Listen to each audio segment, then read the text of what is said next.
Not the shortest episodes ever, but dang close. Welcome to the Time Treadmill. I'm Ron, and these are my sweaty thoughts about Doctor Who.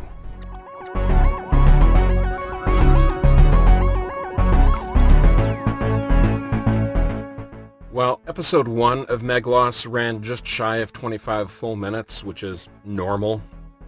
Episodes 2 and 3 each ran just barely over 21 minutes, which is short, but not incredibly unusual. But the fourth episode of Meglos ran an extremely slight 19 minutes and 30 seconds.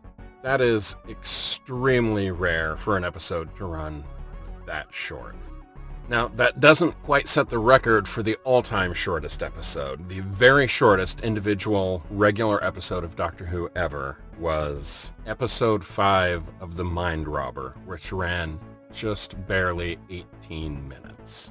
Story-wise, Meglos kind of falls apart at the end, and it makes me wonder if something happened during the scripting phase or something, because the central crux of the story is this mysterious object called the dodecahedron, which provides all the power for this society on Tygelis. And that society is split into two distinct castes of science and religion. That's not an unusual theme in Doctor Who, pitting science and religion against each other. But that leads to the central crisis of the story, when the titular Meglos steals the dodecahedron for his own purposes and takes it back to his own barren planet of Zolfathora. That leaves the residents of this underground city in Tygelis with no power source. There's a huge driving, ticking time bomb sort of scenario where the power reserves in the city are going to run out in only 2 hours if the Doctor isn't able to return the dodecahedron. And ultimately, he doesn't. He takes the power of the dodecahedron, turns it against the planet of Zolfathora, and blows up the planet along with Meglos and the various other pirate bad guys.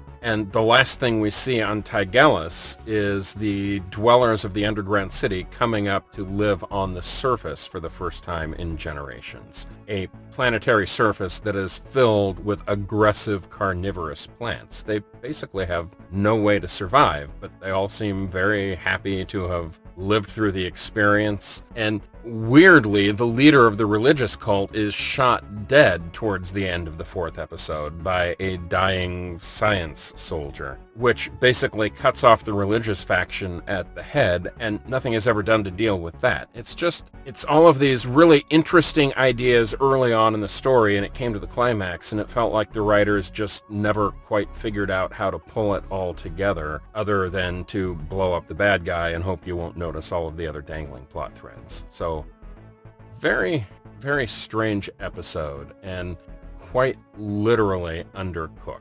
Like, collectively, another 5 or 6 minutes of content across the last half of the story would have gone a long way to resolving the problems inherent in it, and I don't really know why they didn't do that, other than time and budget.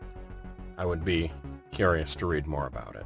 In any case, that is the last standalone story of the Fourth Doctor era. From this point out, the next 3 episodes are the E-Space trilogy, and then we go directly into the final storyline that drives the Doctor to his regeneration into the Fifth Doctor, and where he gets a complete changeover of companions, where right now we are K9 and Romana. By the time we get to the end of this season, we've got a massive TARDIS crew with the Doctor and Adric and Tegan and Nyssa, and it's a whole new show. So I guess check back tomorrow for the beginning of the E-Space trilogy with Full Circle and the first appearance of Adric. I'll see you tomorrow.